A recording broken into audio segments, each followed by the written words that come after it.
Bom, mas agora a gente vai falar de manchas na pele. É um assunto que perturba muito a vida das mulheres e, claro, dos homens também, porque a gente sabe que acomete homens também. Porém, das mulheres, o bicho pega. Vocês vão entender direitinho o que acontece quando as manchas aparecem. Quem vem, dermatologista, mais uma vez, doutora Suzy Rabelo. Seja bem-vinda.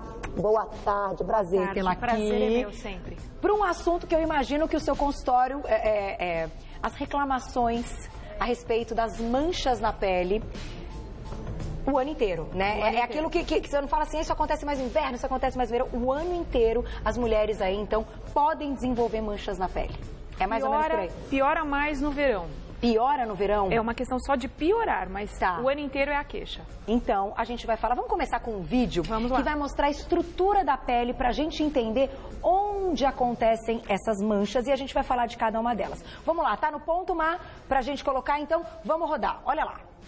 Queria, doutora Suzy, que você explicasse, então, como é que é essa estrutura na pele. Se os meninos quiserem até paralisar a imagem, a gente consegue falar. Ai, ótimo. Muito bom. Nessa camada aqui embaixo da epiderme, então, tudo isso daqui é epiderme. Tá. Nesta camada aqui de baixo, a gente costuma ter as células que produzem cor, que são os melanócitos.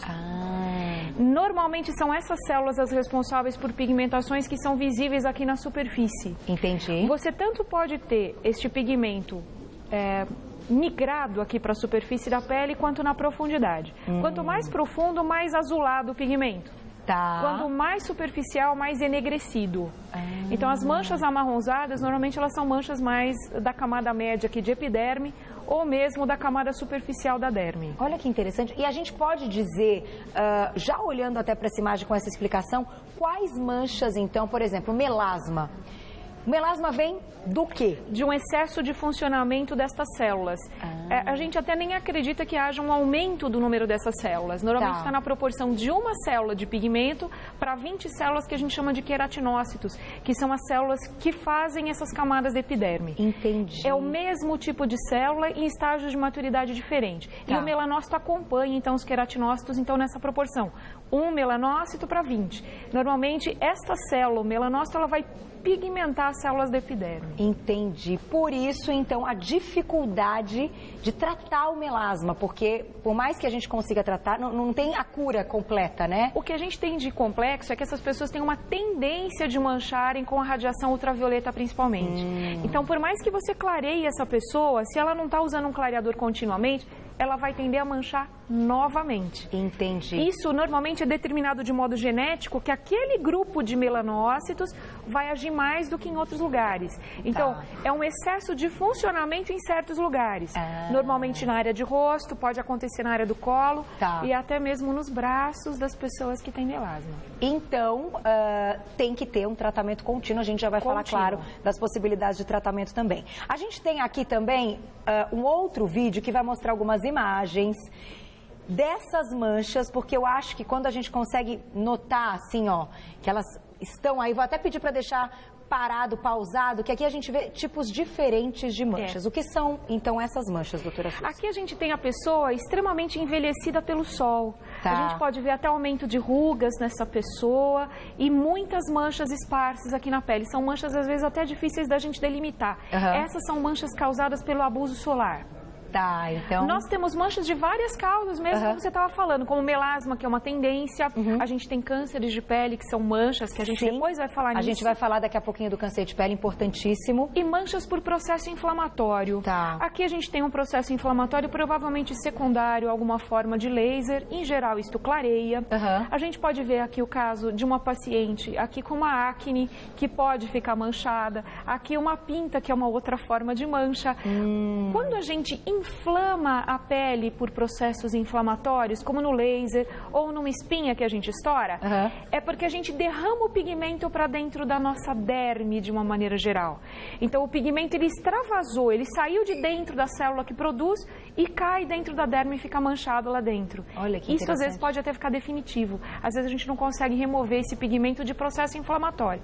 Por isso que é muito importante não cutucar. Quando você faz qualquer processo inflamatório, ter um acompanhamento médico para ajudar a reduzir o processo inflamatório e reduzir a chance de uma pigmentação definitiva. Definitiva após, então, essa inflamação. Exatamente. Aqui a gente está notando que as peles são peles claras. De fato, as peles mais claras têm mais tendência a desenvolver essas manchas? As peles mais claras têm mais tendência de desenvolver manchas solares.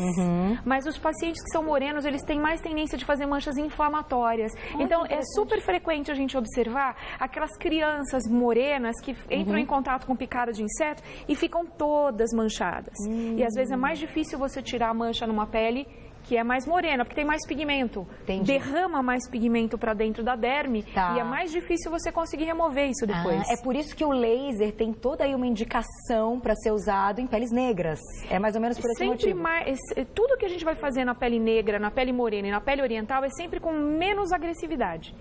Porque são peles que derramam mais pigmento ou mancham mais facilmente. Entendi. E a gente vai falar daqui a pouquinho de laser também. Até vou fazer uma pergunta do Twitter, mas importante introduzir. A gente sabe que existem hoje muitos lasers, claro, para cuidar dessa parte do rejuvenescimento, para cuidado com as manchas. Mas eles também podem causar manchas se mal utilizados, né, doutora? Por exemplo, uma forma de laser, que na verdade não é laser, a gente chama de luz intensa pulsada, que a gente pode usar para pelo ou mancha, você não deve usar em paciente negro ou usar com muito critério. Então, isso tem que ser critério médico para ver se realmente vale a pena naquele paciente de pele bastante morena você utilizar. Então, luz intensa pulsada é mais perigosa para você causar manchas definitivas. E algumas outras formas de laser, se a gente faz de uma maneira muito agressiva, a gente também pode causar manchas mesmo em peles mais claras. Em geral, com tendência a desaparecimento. Mas algumas podem ficar definitivas. Então, e a gente sabe o quanto incomoda a mancha, Exatamente. Né? Vamos ver uma perguntinha do Twitter, né? Amandinha, um beijo pra você. Ai, Amandinha Brunelli, querida. Ai, toda especial, adoro você, viu? Boa tarde. O excesso de leite ou lactose pode causar problemas à pele? Chegou uma perguntinha muito bacana da Amanda, que é essa introdução mesmo da alimentação em relação com a pele. De fato, uma alimentação pode influenciar aí o aparecimento de manchas? Mancha não. Manchas não. Nem o leite, nem lactose, nada desse tipo. Não tem relação. Normalmente vai ter mais distúrbios do aparelho digestivo ligados a isso quando o paciente é intolerante. No caso da pele, então, não tem relação. Então, se em algum momento você começou a mudar a sua alimentação e você notou que manchas apareceram, não tem relação. É outra coisa, né? Vamos voltar, então, àquele das imagens que aparecem aqui, as fotos da pele, e a gente tem uma continuação desse vídeo que explica ainda mais essas camadas. Vamos soltar, que aí a doutora vai explicando pra gente. Doutora, o que eu acho importante a gente falar também, já que você tocou no assunto das manchas solares, né? A gente sabe que é uma delícia tomar sol, que o verão está chegando, agora a gente já está no maior calor. Como é que a gente toma sol de maneira adequada, equilibrada e saudável? Porque a gente precisa tomar sol também, né? Precisa, mas sempre tem que levar em consideração o tipo de pele da pessoa. Alguém, claro, como eu, nunca vai ficar bronzeado de uma maneira incrível, né? Porque a gente não tem capacidade de produzir esse pigmento.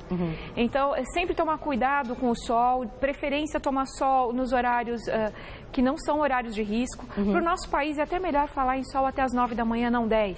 Porque tudo que a gente tem de dado é de literatura de fora do país. Entendi. De países menos quentes, com uma intensidade de radiação ultravioleta menor. Então, tomar sol até as 9 da manhã e depois das 4 da tarde. E mesmo assim com protetor solar.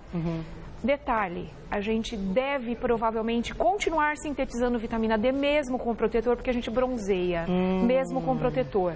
Então, sempre usar protetor. A gente está num país com risco muito grande de câncer de pele. Sem falar nas manchas, né? Que são terríveis. Aqui a gente mostra um pouquinho essa estrutura, como a doutora explicou, onde tem a concentração dessas células, né, que podem aumentar, né, o pigmento. Essa área aqui é uma área muito especial, uma área particular da nossa pele, que é justamente a transição da epiderme para derme. A gente chama isso aqui de junção derme-epidérmica. Quando a gente começa a sofrer lesão, às vezes, de algumas dessas células que produzem cor, o pigmento fica normalmente no começo delimitado nesta área, ele fica derramado aqui. Com o passar dos anos, a gente vai tendo danos de células, pelo envelhecimento, pelo que a gente chama de oxidação, que é um processo até normal do organismo. Esse pigmento ele vai se deslocando daqui, ele acaba ganhando a derme. Então, ou às vezes até se distribuindo para outras camadas. Então, pigmentos que são gerados pelo envelhecimento ligado à exposição de luz, então acabam se derramando por degradação desta área aqui, que depois, com o passar da idade, não vai ficando tão bem delimitada. Que é o caso nosso aqui do estúdio, que tem muita iluminação, ou mesmo quem está exposto a raios solares? Na realidade, essa radiação aqui, ela não emite ultravioleta. Então, nós não temos o risco de dano pela radiação ultravioleta, dano dentro do estúdio por radiação ultravioleta, mas fora sim. Entendi. Parece que algumas das... quando a gente fala de luz branca, se a gente fosse conseguir ver a composição da luz branca, a gente veria que ela é feita pelo arco-íris, né? São uma série de radiações. Parece que a radiação vermelha contribui para a pigmentação como o melasma. Entendi. Que estimula. Mas não é qualquer forma de pigmentação. Parece que o melasma responde um pouco mais à radiação vermelha. E se a pessoa ainda tem essa, enfim, geneticamente falando, a chance de desenvolver melasma pode ser que aumente, e muito. Vamos falar um pouquinho do câncer de pele? Eu acho importante a gente introduzir. Tem aumentado, a gente vai passar um vídeo, a doutora vai explicar pra gente, que mostra essas células pra gente entender. Tem aumentado o número de pacientes? A gente tem aumentado a quantidade de diagnósticos que a gente faz. As pessoas continuam, infelizmente, abusando do sol de uma maneira exagerada, querendo se bronzear, às vezes não tendo nem capacidade para isso, né? Esse vídeo eu achei bastante interessante. Eu não sei se a gente pode retroceder um pouquinho. Vamos voltar do início para explicar, então, aquela, parece uma aranhinha, né? Essa célula que é o melanócito, ela é uma célula que a gente chama de dendrítica, porque ela tem essas projeções todas. E essas projeções, elas entram em contato com as células da epiderme e transferem o pigmento daqui de dentro para dentro da outra célula. A função da gente desenvolver melanina, da gente se bronzear, é a gente se proteger da agressão da radiação ultravioleta em relação às nossas células. Então, na realidade, o que a gente está fazendo é provocar para bronzear. Entendi. Então, a gente está agredindo o nosso próprio material genético para que a gente bronzeie. Mais para frente, nesse vídeo aqui, a gente pode prosseguir com ele. Passar. A gente vai ver... primeiro aqui a transferência, né, desse pigmento, a gente nota, então aqui dentro se processa a formação da melanina, que fica dentro desses grãozinhos que a gente chama de melanossomos, e eles vão transitando através daquelas patinhas, daqueles prolongamentos que a gente vê nos melanócitos, até a superfície, e são trocados com os queratinócitos. E a função, é proteger o núcleo das células, olha. Entendi.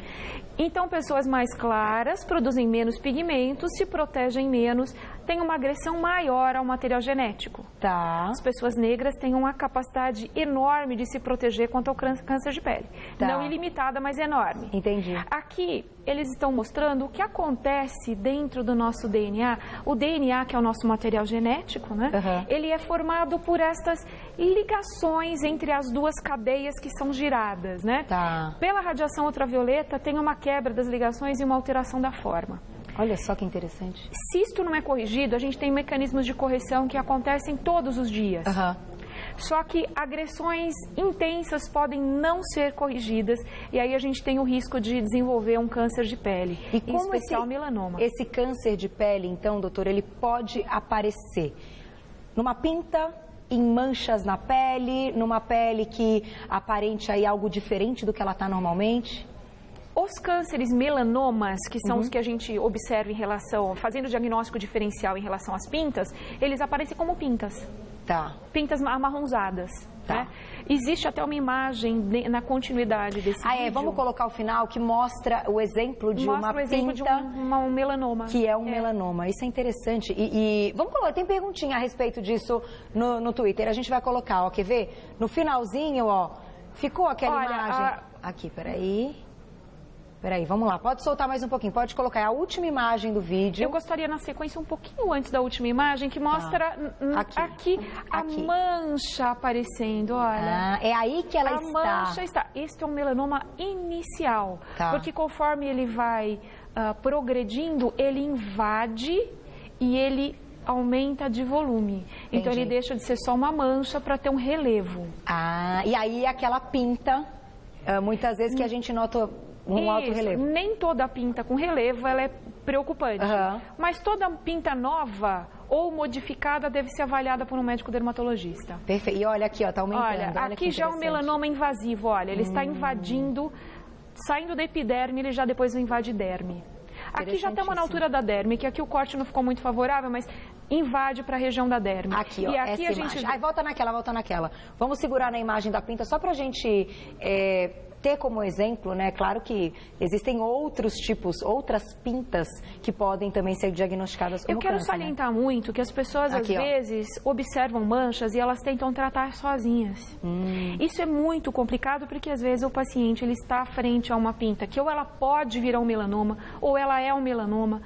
Manchas, elas são o escopo da dermatologia, elas são analisáveis na dermatologia e a gente precisa analisar para ver se é uma doença grave ou se é uma mancha que nós vamos tratar com clareador. Entendi. Mas o diagnóstico tem que ser feito por um médico, tem que ser feito adequadamente, porque você pode deixar, ao que aos olhos do paciente é uma simples pinta, pode ser um melanoma. Pode ser um melanoma. Olha, gente, interessante mostrar a imagem e muito legal entender o que acontece, né? Porque tem coisas que a gente fala, então é o câncer e tal, e a gente não sabe como isso evoluiu. E tem que ir no médico, né? Não adianta. A gente fala aqui, acho que em todas as áreas, quando a gente está falando de nutrição, quando a gente está falando de endocrinologia, tem que ir ao médico, tem que fazer os exames, né? Eu gostaria de fazer um comentário a respeito de uma situação que eu não tive o contato com a paciente, mas foi uma situação muito grave, de uma moça, provavelmente ela estava em final de adolescência, ela tinha uma pinta no abdômen que ela não gostava.